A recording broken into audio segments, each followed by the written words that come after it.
السلام علیکم ورحمۃ اللہ۔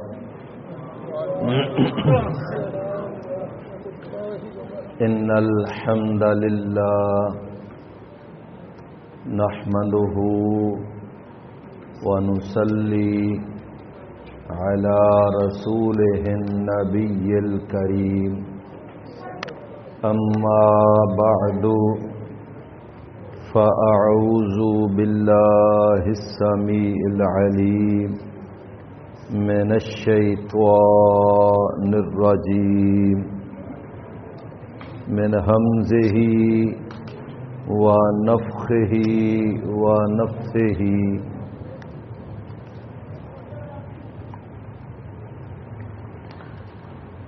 لا يؤاخذكم الله باللغو فی ایمانکم ولکن یؤاخذکم بما کسبت قلوبکم واللہ غفور رحیم۔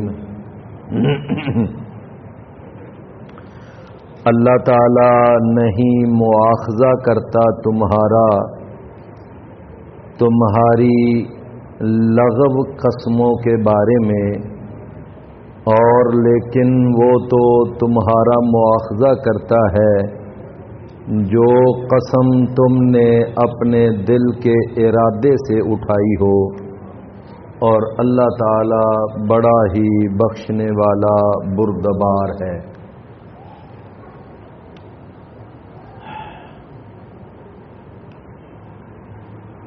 پیارے بھائیو،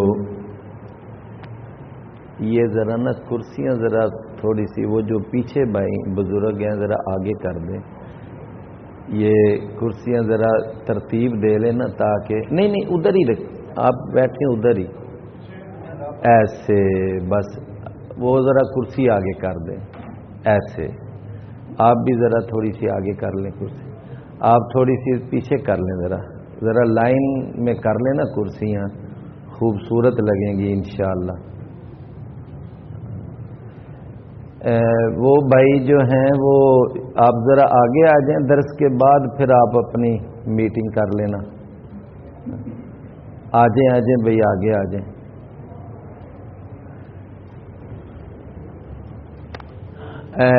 بزرگاں واسطے کرسی ذرا آگے کر دیو، ایک بچہ نوجوان اٹھے نا ذرا، تسی اتنے بیٹھ جاؤ کرسی دے، اتنے بیٹھ جاؤ، اللہ تمہیں جزائے خیر دے۔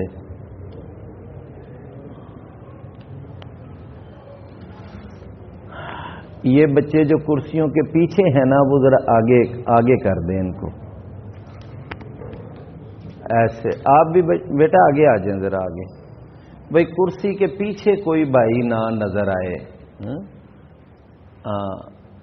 آگے کر لیں، کرسی لائن میں کر لیں، چلیں ٹھیک ہو گیا۔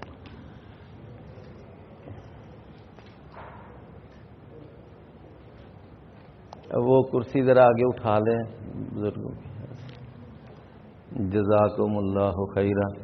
بھائی دیکھیں ذرا، تھوڑا سا ماحول خوبصورت بن جائے نا تو بیان کرنے میں نا مزہ آتا ہے جی، اور اگر وہ منظر اور سین اچھا نہ لگ رہا ہو، کوئی ادھر بیٹھا ہے، کوئی ادھر بیٹھا ہے، کوئی ادھر ہے، تو وہ ذرا تھوڑی سی دقت سی ہوتی ہے۔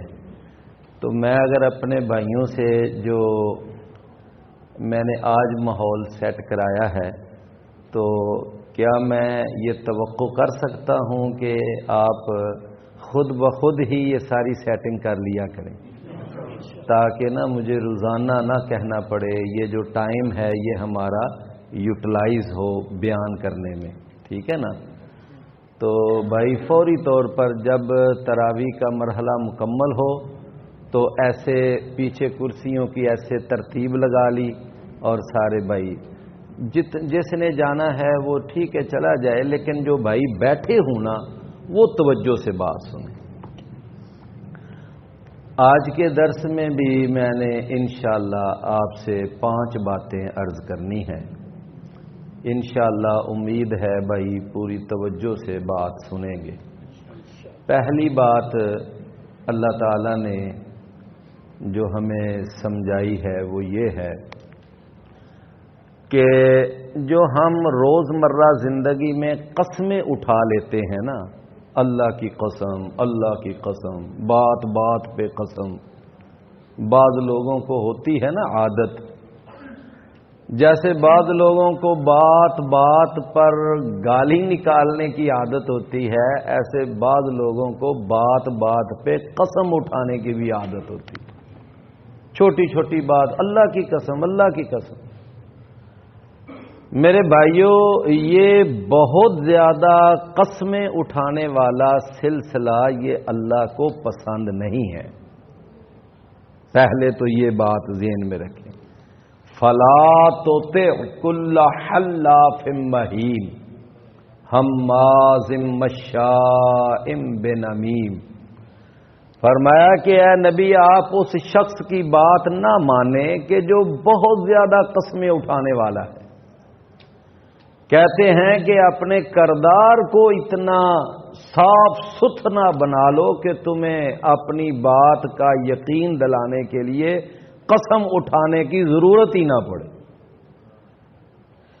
تو پہلی بات تو میں نے عرض کی کہ یہ قسمیں اٹھانے والا سلسلہ اللہ کو پسند، بہت زیادہ قسمیں اٹھانا۔ ہاں، کبھی کبھار اپنی بات کے اندر تاکید پیدا کرنے کے لیے قسم اٹھانا یہ تو ٹھیک ہے، اللہ تعالیٰ نے بھی قرآن میں قسمیں اٹھائی ہیں، ہمارے نبی جناب محمد صلی اللہ علیہ وسلم بھی قسم اٹھایا کرتے تھے۔ تو وہ جو لغو قسم کی قسمیں ہوتی ہیں نا، ایسے ہی بے توجہی کے اندر وہ اٹھاتے جانا، تو وہ قسم لغو ہوتی ہے۔ اللہ تعالیٰ اس قسم پر انسان کی پکڑ نہیں کرتا،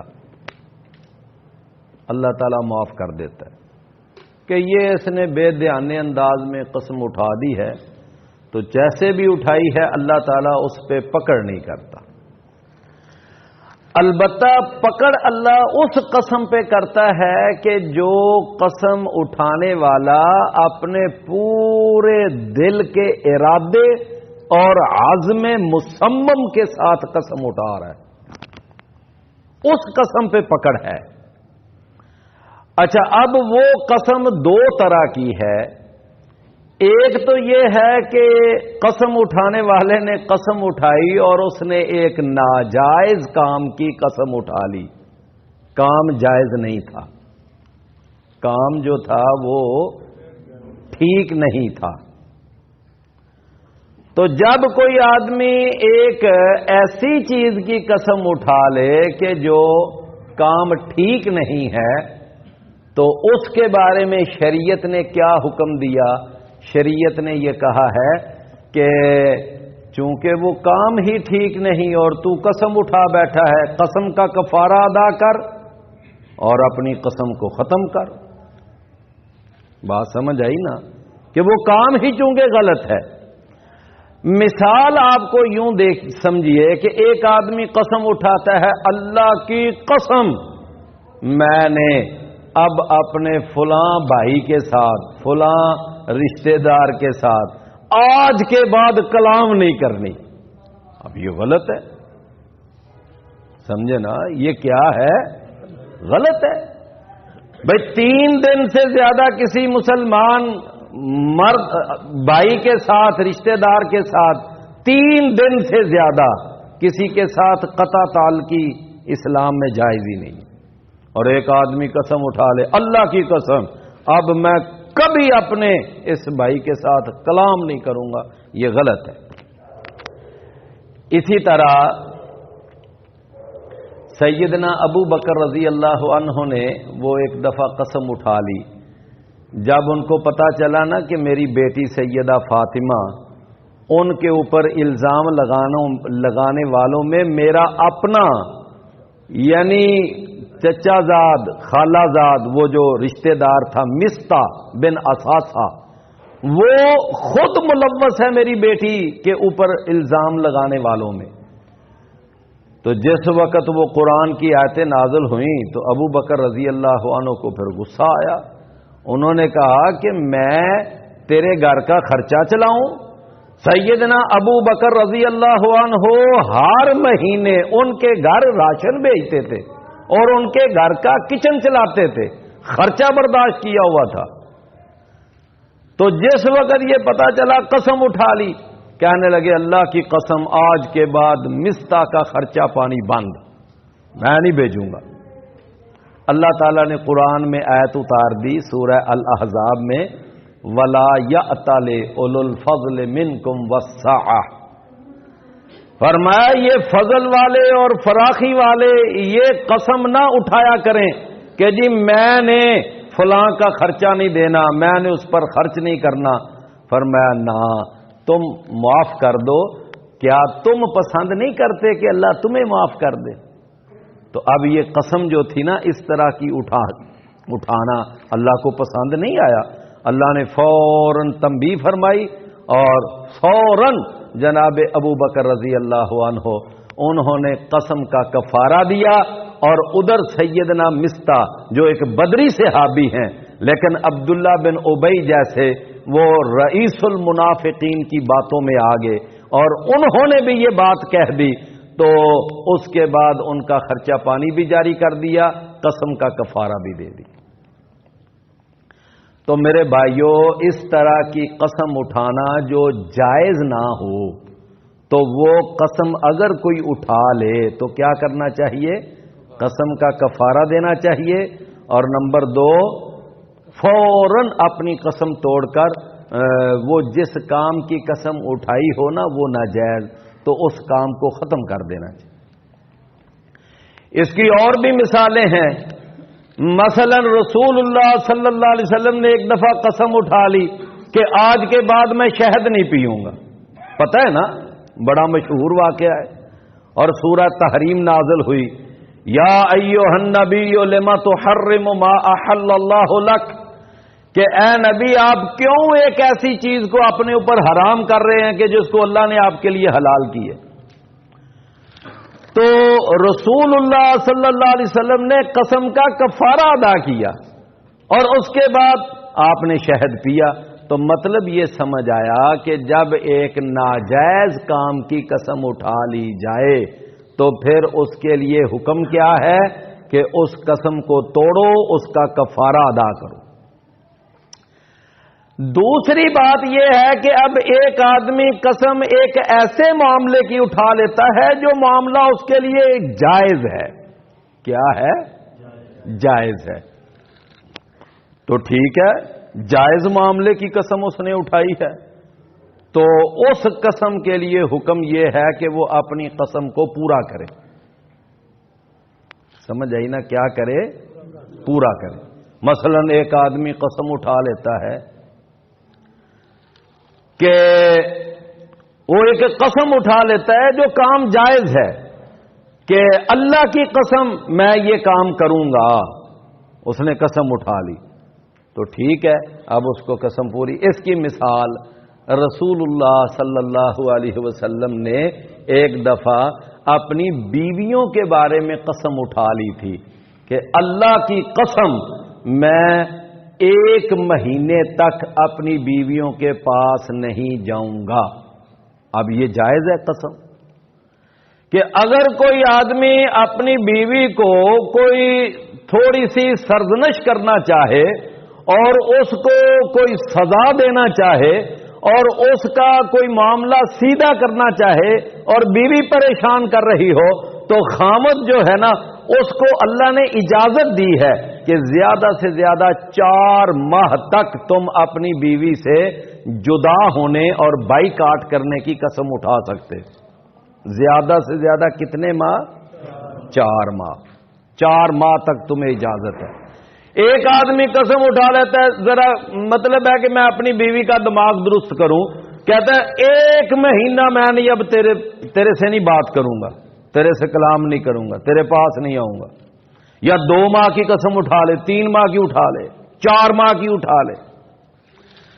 اچھا، اب رسول اللہ صلی اللہ علیہ وسلم نے قسم اٹھا لی جب آپ کی بیویوں نے آپ سے خرچہ زیادہ کرنے کا، خرچہ بڑھانے کا مطالبہ کیا، تو نبی صلی اللہ علیہ وسلم نے فرمایا کہ اللہ تعالیٰ نے پھر وہ یعنی کہ اتار دی نا آیت کہ ان سے کہو کہ اگر تمہیں دنیا چاہیے اور دنیا کا مال و متاع چاہیے تو بہرحال یہ اس وقت آپ کی بیویوں نے مطالبہ کیا، نبی صلی اللہ علیہ وسلم پریشان ہوئے، آپ نے 1 مہینے کی قسم اٹھا لی، اور قسم اٹھا کر ایک بالا خانہ تھا تو آپ اس بالا خانے پہ جا کر رسول اللہ صلی اللہ علیہ وسلم نے اپنا قیام کر لیا، ساری بیویوں سے رسول اللہ صلی اللہ علیہ وسلم نے قطع تعلق کر لیا، کسی بیوی کے پاس نہیں جاتے تھے 1 مہینہ پورا۔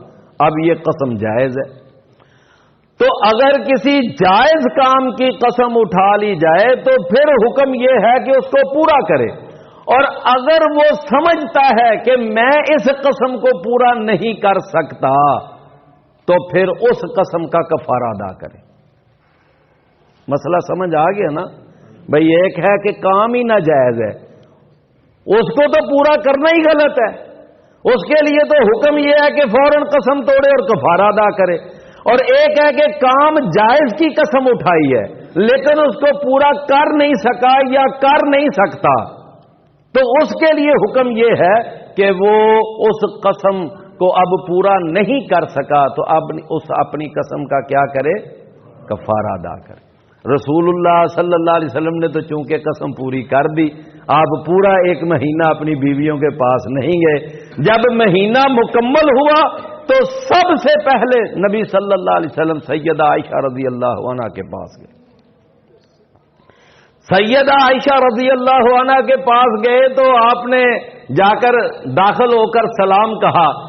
سیدہ عائشہ رضی اللہ عنہ وہ بھی سراپا انتظار تھیں، رسول اللہ صلی اللہ علیہ وسلم کی 1 ماہ کی جدائی سے بہت اداس تھیں، تو جو ہی اندر داخل ہوئے تو انہوں نے نا خوش طبی کے انداز میں مسکراتے ہوئے یہ فرمایا کہ اللہ کے رسول، آپ نے تو قسم 1 مہینے کی اٹھائی تھی اور آج تو 29واں دن ہے، تو آپ 29 دن کے بعد ہی آگے ہیں۔ رسول اللہ صلی اللہ علیہ وسلم نے فرمایا عائشہ مہینہ 29 دن کا بھی تو ہوتا ہے۔ تو اتفاق ایسا کہ وہ واقعی مہینہ 29 دن کا تھا، تو فرمایا کہ مہینہ 29 دن کا بھی تو ہوتا ہے۔ سیدہ عائشہ رضی اللہ عنہا آپ نے فرمایا آپ کو کیسے پتا اتنا کہ 29 دن ہوئے ہیں؟ کہنے لگی میں نا وہ چنے کا دانہ لے کر نا روزانہ 1 دانہ ایک برتن میں ڈال دیتی تھی اور پھر میں گنتی رہتی تھی کہ اب کتنے دن ہوئے، اب کتنے دن ہوئے، اب کتنے دن ہوئے۔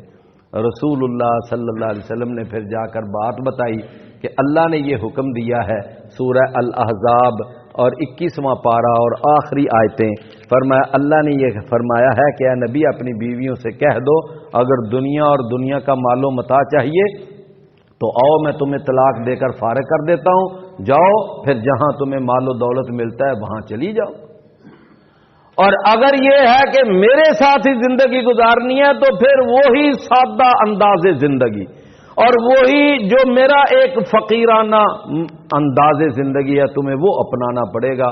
رسول اللہ صلی اللہ علیہ وسلم نے فرمایا، سیدہ عائشہ کو فرمایا جا کر سب سے پہلے کہ مجھے جواب دینے سے پہلے اپنے امی اور اپنے ابو سے مشورہ کر لینا۔ سیدہ عائشہ فرماتی ہیں اللہ کے رسول اس بارے میں اپنے امی اور ابو سے مشورہ کروں گی، انی احب اللہ ورسولہ والدار الآخرۃ، میں تو اللہ رسول اور آخرت کے گھر کو پسند کرتی ہوں، مجھے کوئی ضرورت نہیں ہے کہ میں جا کر اپنے امی اور ابو سے پوچھوں، میں اسی وقت آپ کو جواب دیتی ہوں کہ میں آپ سے علیحدہ نہیں ہونا چاہتی۔ میرے پیارے بھائیوں، تو یہ ایک قسم جو تھی یہ کیا تھی؟ جائز کام کی، اور اللہ کے رسول نے پوری کی، لہذا کوئی کفارہ نہیں ہے۔ تو ذرا قسم کے بارے میں مسئلہ آپ اچھی طرح سمجھ لیں کہ یمین لغو جو ہے یعنی لغو قسم، اس کی کوئی اللہ کے ہاں پکڑ نہیں ہے۔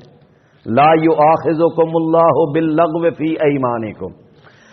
دوسری قسم جو ارادے کے ساتھ اٹھائی جائے اس کی 2 قسمیں ہیں، ایک ہے کہ ناجائز کام کی قسم اٹھائی جائے تو فوراً قسم توڑ کر اس کا کفارہ ادا کرنا چاہیے، دوسرا ہے کہ جائز کام کی قسم اٹھائی جائے تو اس کے لیے حکم یہ ہے کہ اس قسم کو پورا کر سکے تو ٹھیک، نہ کر سکے تو اس کا کفارہ ادا کرنا چاہیے۔ اب آخری بات سن لیں کہ کفارہ کیا ہے۔ اللہ تعالیٰ نے سورہ المائدہ اور 90 نمبر آیت کے اندر کفارہ بیان کیا۔ فرمایا پہلا کفارہ تو یہ ہے کہ 10 مسکینوں کو کھانا کھلاؤ۔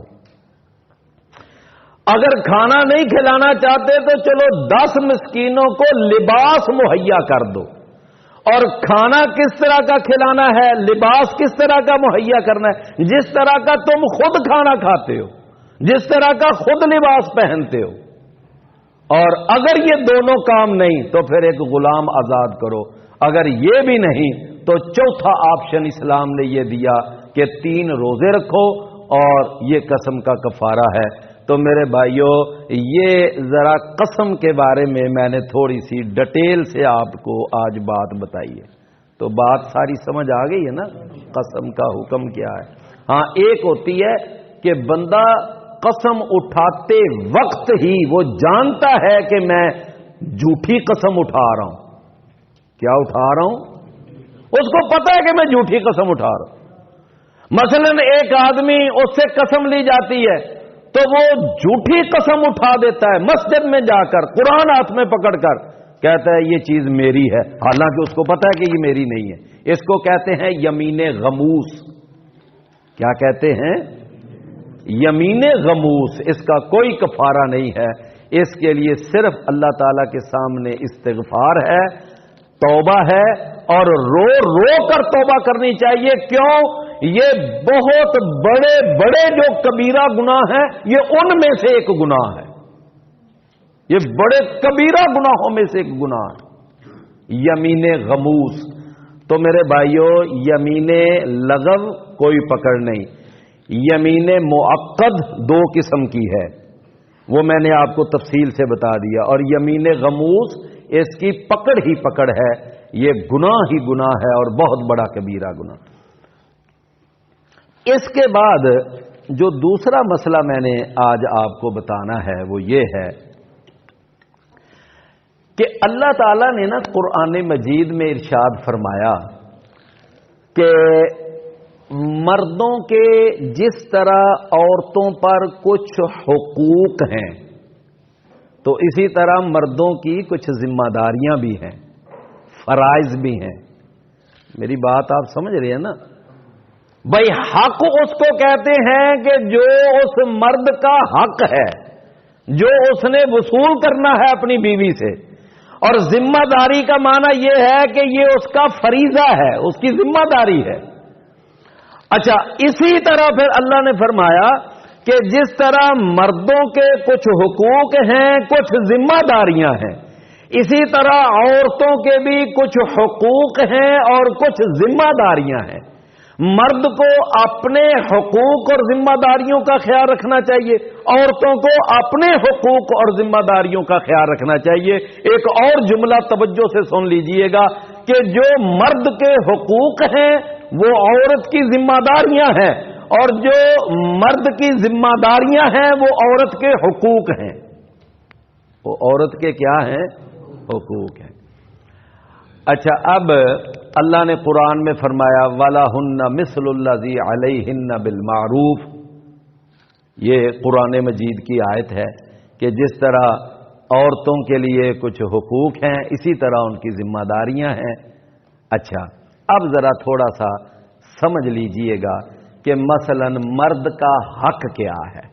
پہلا حق یہ ہے مرد کا کہ بیوی جو ہے وہ اپنے خامند کی اطاعت کرے۔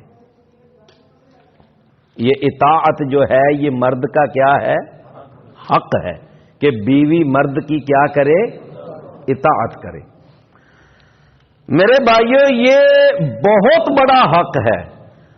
رسول اللہ صلی اللہ علیہ وسلم نے فرمایا کہ ایو امرأۃ صلت خمسہا وصامت شہرہا واحسنت فرجہا واطاعت بعلہا، کہ جو عورت 5 نمازیں پڑھتی ہے، رمضان کا روزہ رکھتی ہے اور پھر اپنے یعنی اپنی آبرو کی حفاظت کرتی ہے اور اپنے خامد کی اطاعت کرتی ہے، کل قیامت کا دن ہوگا، اللہ اپنی اس بندی کو حکم دے گا میرے جنت کے 8 دروازے تیرے لیے کھلے ہیں، جس دروازے میں سے تو داخل ہونا چاہتی ہے ہو جا۔ یہ دیکھو، یہ اطاعت یہ عورت کی ذمہ داری ہے اور مرد کا حق ہے۔ اسی طرح ایک حق یہ ہے کہ عورت جو ہے وہ خامد کی عدم موجودگی میں اپنے جسم کی، اپنی آبرو کی اور خامد کے مال و دولت کی حفاظت کرے۔ یہ نہیں خامد اپنے کام پہ چلا جائے، اپنی ملازمت پہ چلا جائے، وہ پیچھے اس کا مال تباہ کر رہی ہے، اس کی عزت کو برباد کر رہی ہے۔ یہ بہت بڑی حق کی تلفی ہے، لہذا ایک حق یہ ہے۔ رسول اللہ صلی اللہ علیہ وسلم نے فرمایا ایک حق یہ بھی ہے کہ عورت جو ہے وہ اپنے خامد کا دل خوش کرنے کی کوشش کرے۔ سمجھ آ گئی بات کی کہ عورت جو ہے وہ اپنے خامد کا دل خوش کرنے کی کوشش کرے۔ مطلب یہ ہے کہ اپنے جسم کا معاملہ، اپنے لباس کا معاملہ، اپنی سیٹنگ ویٹنگ کچھ اس طرح کی بنا کے رکھے کہ خامد کا دل اس کی طرف لپکے۔ تو خیر عرض یہ ہے کہ یہ خامد کی اطاعت کرنا، خامد کی آبرو اور مال و دولت کی حفاظت کرنا، گھر کے اندر اس کے بچوں کی تربیت کرنا اور پھر یعنی کہ خامد کے لیے اپنے آپ کو بنا سنوار کر رکھنا، یہ خامد کا حق ہے اور یہ ساری چیزیں عورت کی کیا ہیں؟ ذمہ داریاں۔ ٹھیک ہو گیا جی۔ اب آ جائیے دوسری طرف کہ اب دیکھیے کہ خامد کی ذمہ داریاں کیا ہیں اور عورت کا حق کیا ہے۔ اللہ تعالیٰ نے رسول اللہ صلی اللہ علیہ وسلم کے ذریعے ارشاد فرمایا کہ عورت کا ایک حق یہ ہے کہ مرد جس طرح کا خود لباس پہنتا ہے اس طرح کا لباس اپنی بیوی کو بھی مہیا کرے، جس طرح کا خود کھانا کھاتا ہے اس طرح کا اپنی بیوی کو بھی کھانا مہیا کرے۔ یہ نہیں ہے کہ خود تو جناب گل چھڑے اڑائے جا رہے ہیں، بڑے بڑے یعنی وہ کیا ہیں کھابے کھائے جا رہے ہیں، دوستوں کے ساتھ بڑی بڑی پکنکیں منائی جا رہی ہیں اور اعلیٰ سے اعلیٰ کھانے اور اعلیٰ سے اعلیٰ ریسٹورنٹ اور ہوٹل آئے روز، لیکن یہ ہے کہ بیوی کے لیے وہی دال سبزی۔ اگر خود وہ اچھے اچھے عمدہ کھانے تناول کرتا ہے، اگر حیثیت ہے تو کرتا ہے، تو پھر بیوی کا بھی تو خیال رکھے۔ اور اسی طرح اگر وہ خود اچھے اچھے عمدہ لباس اور سوٹ پہنتا ہے تو اپنی بیوی کو بھی اس لیول کے سوٹ لا کر دے، اس طرح کے سوٹ لا کر دے۔ یہ نہیں کہ اپنے سوٹ تو بڑے بڑے کمال کے اور بڑے بڑے عالی شان دیدہ زیب اور فینسی قسم کے، اور لیکن بیوی کے لیے وہی عام سا سوٹ لا کر، نہیں، ایسا نہیں۔ تو نبی صلی اللہ علیہ وسلم نے فرمایا جس طرح کا خود کھاتے ہو اس طرح کا بیوی کو کھلاؤ، جس طرح کا خود پہنتے ہو اس طرح کا بیوی کو پہناؤ۔ پھر نبی صلی اللہ علیہ وسلم نے فرمایا کہ اول تو یہ ہے کہ معاملے کو خوش اسلوبی کے ساتھ، اگر کوئی گھر میں ان بن ہو جائے تو خوش اسلوبی سے حل کرو۔ اس کے کئی طریقے اسلام نے بتائے ہیں، مثلا یہ بھی ہے اس کو سمجھایا جائے، اس کو نصیحت کی جائے اور اس کو یعنی کوئی نہ کوئی آیت، کوئی حدیث یا کوئی واقعہ سنا کر نصیحت کی جائے، فاعظوہن، اس کو نصیحت کرو۔ اور اگر نہ نصیحت سے کام چلے تو پھر اس کے ساتھ بائیکاٹ کرو، ذرا بستر الگ کر لو، اپنے آپ کو علیحدہ کر لو۔ اور اگر تو وہ وفا شعار بیوی ہوگی تو 1-2 راتوں کی جدائی نہیں برداشت کرے گی اور وہ فوراً آپ کو منانے کے لیے آئے گی، اپنا معاملہ سیدھا کرے گی، صحیح کرے گی۔ اور اگر اس طرح بھی کام نہ چلے، معاملہ پھر سیدھا نہ ہو، تو اسلام کہتا ہے کچھ نہ کچھ تم فزیکلی پنشمنٹ دے سکتے ہو۔ تو میری بات سمجھ آئی ہے؟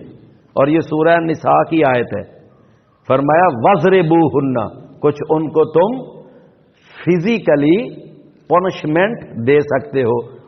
اردو میں یوں سمجھ لیں کہ تم کچھ ان کو سزا دے سکتے ہو، مار سکتے ہو، لیکن رسول اللہ صلی اللہ علیہ وسلم نے فرمایا کہ اگر کبھی بیوی کو مارنے کی ضرورت پڑ جائے نا تو پھر تم نے اس کے چہرے پہ نہیں مارنا، یہ بات یاد رکھنا، چہرے پہ نہیں مارنا۔ نمبر 2، آپ نے فرمایا کہ اس طرح کی مار نہیں مارنی کہ جس سے جسم پہ نشان پڑے۔ جسم پہ کیا پڑ جائے؟ نشان۔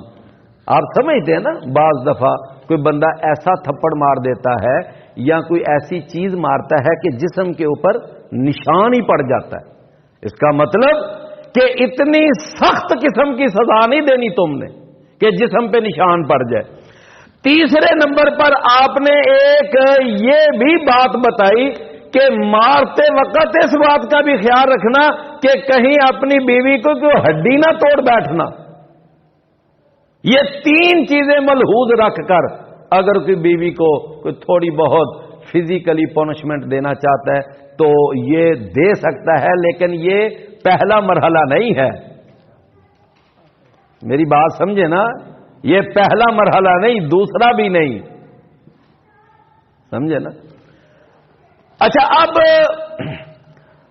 اس کے بعد رسول اللہ صلی اللہ علیہ وسلم نے فرمایا کہ ایک حق بیوی کا یہ بھی ہے کہ کبھی بیوی کو گالیاں نہ نکالو۔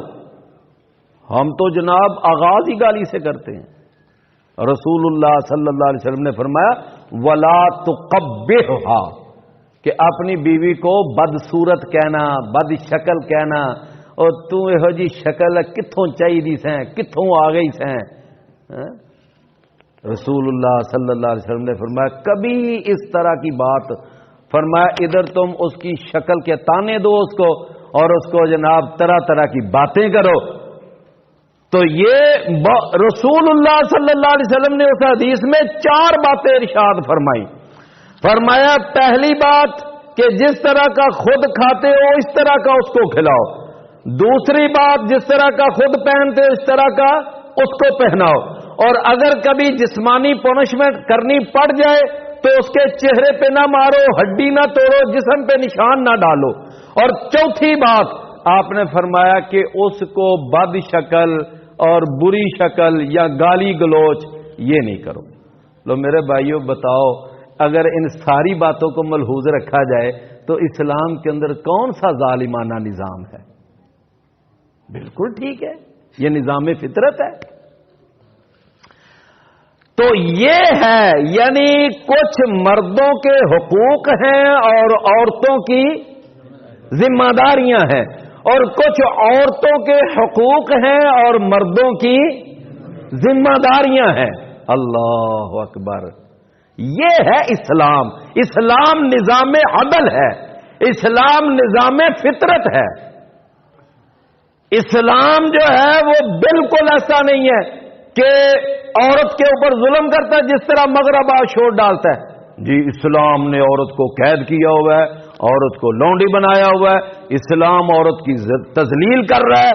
کیا تذلیل کر رہا ہے؟ اگر یہ عورت اپنے خاوند کا کھانا پکائے، اپنے بچوں کو سکول بھیجے اور اپنے باپ کی خدمت کرے تو یہ عورت، اس کے لیے اسلام ظالمانہ بن گیا۔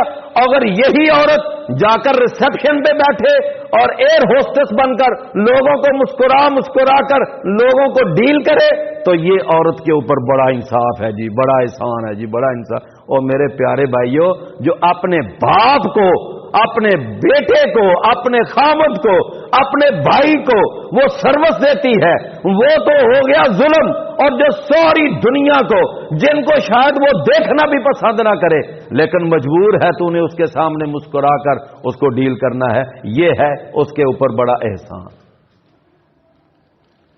اور آج یہ عورت مارچ یہ نکالتی ہیں جی، ہم جناب عورتوں کے حقوق کے لیے نکلی ہیں، اور اللہ تعالیٰ معاف فرمائے۔ آپ کو پتہ ہے، میں اب یہ موضوع نہیں چھیڑنا چاہتا کہ کس طرح کی انہوں نے خباثتیں اور غلاظتیں اور گندگی اور کس طرح کے گندے افکار اور نظریات انہوں نے اس مارچ کے اندر پلے کارڈوں کے اوپر اور بینروں کے اوپر لکھ کر لگائے ہوئے تھے.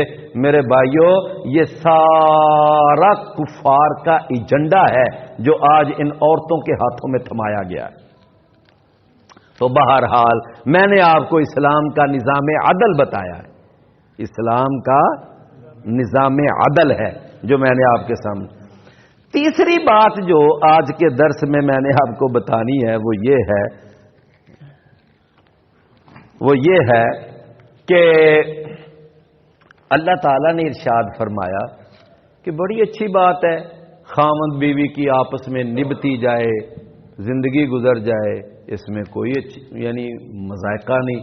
اور الحمدللہ بہت سارے گھرانے ایسے ہیں کہ ساری زندگی بڑی خوش اسلوبی سے زندگی گزر جاتی ہے الحمدللہ.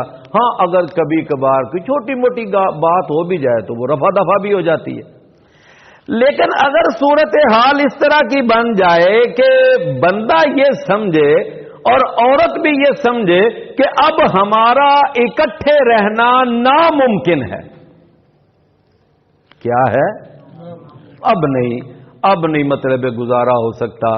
وہ کہے کہ اب میں آپ کے ساتھ نہیں رہ سکتی, وہ بھی کہے کہ میں آپ کو اپنے ساتھ نہیں رکھ سکتا. یعنی اب حالات اس طرح کشیدہ ہو جائیں اور وہ اس پیک پر چلے جائیں کہ دونوں خاوند بیوی اب اکٹھے نہیں رہ سکتے. تو اسلام دیکھو کیا کہتا ہے. اسلام کہتا ہے کہ اگر دونوں کو اس بات کا یقین ہو جائے کہ ہم اکٹھے نہیں رہ سکتے, فلا جناح علیہما ان یتفرقا, تو ان دونوں پر کوئی حرج نہیں کہ وہ جدا ہو جائیں. اور اس جدا ہونے کو کیا کہتے ہیں؟ طلاق. اس جدا ہونے کو کیا کہتے ہیں؟ طلاق. اچھا, اب طلاق جو ہے یہ حالانکہ ہے ایک اچھی چیز نہیں ہے, ایک اچھی چیز نہیں ہے, لیکن بوقت ضرورت جائز ہے. نہیں بات سمجھ آئی کہ اچھی چیز نہیں ہے لیکن بوقت ضرورت جائز ہے یہ طلاق. یورپ کی طرح نہیں کہ اول تو اس نے طلاق دینی نہیں اور اگر دے دے تو ساری زندگی اب اس کا خرچہ بھی دینا ہے اور پھر اس کو نصف جائیداد بھی بانٹ کر دینی ہے. یہ ایک صریحاً ظلم ہے. اسلام نہیں کہتا اس سے. تو اسلام کہتا ہے ہاں جدا ہو جائیں کوئی بات نہیں, اس خاوند کے لیے اور بیوی مل جائے گی, بیوی کے لیے اور خاوند مل جائے. تو اسلام نے طلاق کا طریقہ کیا بتایا ہے وہ ذرا سن لیں. طلاق کا طریقہ, طلاق کا طریقہ یہ بتایا کہ خواتین کو وہ جو ماہانہ پیریڈ آتا ہے, اگر عورت جو ہے وہ اس ماہانہ پیریڈ سے فارغ ہوئی ہے اور خامد اور بیوی ابھی اس پیریڈ سے فارغ ہونے کے بعد ابھی ملے نہیں, آپس میں ملے نہیں. آپ ملنے کا مطلب تو سمجھ رہے ہیں نا, ملے نہیں, تو اس طہر کے اندر خاوند جو ہے وہ اپنی بیوی کو طلاق دے گا. یہ ہے اصل مسنون طریقہ طلاق دینے کا.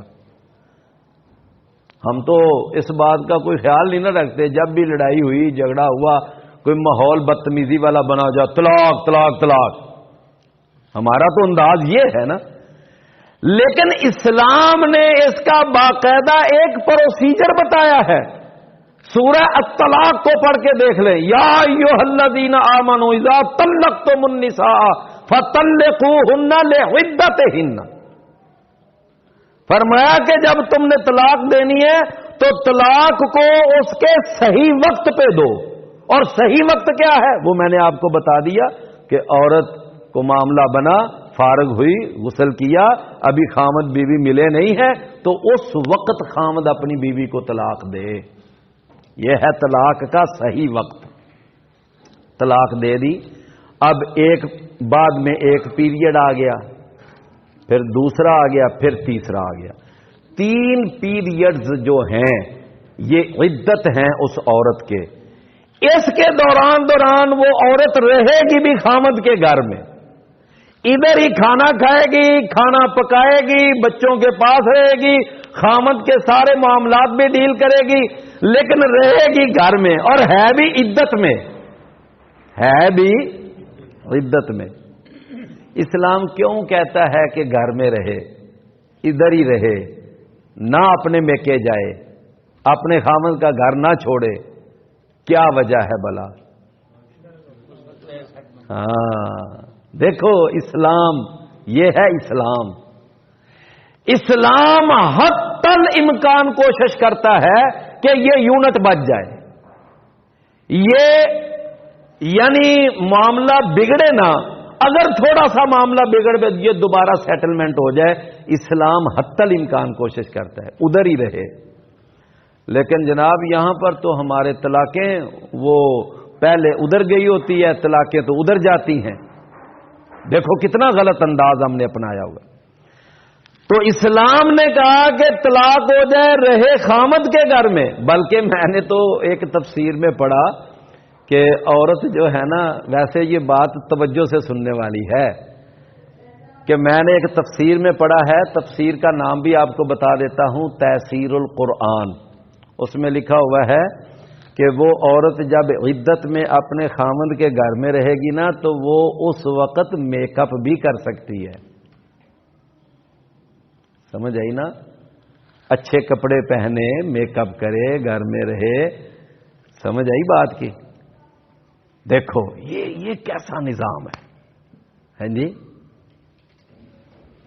حالانکہ طلاق ہے، حالانکہ عدت گزار رہی ہے، لیکن وہ اس کے لیے بھی غیر محرم نہیں ہے۔ جب تک وہ عدت میں ہے وہ اس کے لیے غیر محرم نہیں ہے۔ اس گھر میں رہے گی، خامند کے سامنے بنے گی، سنورے گی، کپڑے بدلے گی، اچھا اپنے آپ کو بنائے گی۔ ہو سکتا ہے کسی وقت بھی خامند کا ارادہ بدل جائے، خامند اس کو پھر اپنا لے اور اس کے ساتھ اپنا رجوع کر لے۔ فرمایا کہ طلاق ہو جائے 3 پیریڈز تک وہ عدت میں ہے، اس دوران خامد جب چاہے اپنی بیوی کے ساتھ رجوع کر سکتا ہے۔ خامد کے ہاتھ میں اللہ نے گرہ پکڑائی ہے، نکاح کی گرہ کس کے ہاتھ میں ہے؟ خامد کے ہاتھ میں ہے۔ فرمایا وہ رجوع کر سکتا، ہاں عدت گزر گئی 1 پیریڈ 2 3، لیکن خامد نے رجوع نہیں کیا، اب وہ بیوی وہاں پہ نہیں رہے گی، اب وہ اپنے میکے چلی جائے گی، اب وہ وہاں پر نہیں رہ سکتی۔ کیوں؟ اب وہ اس کے لیے غیر محرم ہو گئی ہے۔ بات سمجھ رہے ہیں نا؟ جب تک عدت میں تھی وہ اس کے لیے غیر محرم نہیں تھی، اب عدت مکمل ہو گئی، ختم ہو گئی، اب وہ اپنے ادھر چلی جائے گی۔ ہاں اگر بعد میں کوئی افراد درمیان میں کردار ادا کرتے ہیں، یار چلو چھوڑو ان کا، پھر دوبارہ گھر آباد کر دو، تو اسلام کہتا ہے کہ ان کا رجوع ہو سکتا ہے، لیکن اب رجوع نئے نکاح کے ساتھ ہوگا۔ اب صرف رجوع کے ساتھ رجوع نہیں ہوگا، اب رجوع کیسے ہوگا؟ نیا نکاح، نیا حق مہر، نئے گواہ، نیا ایجاب و قبول، نیا ولیمہ، سمجھے؟ اب نئے نکاح کے ساتھ رجوع ہوگا۔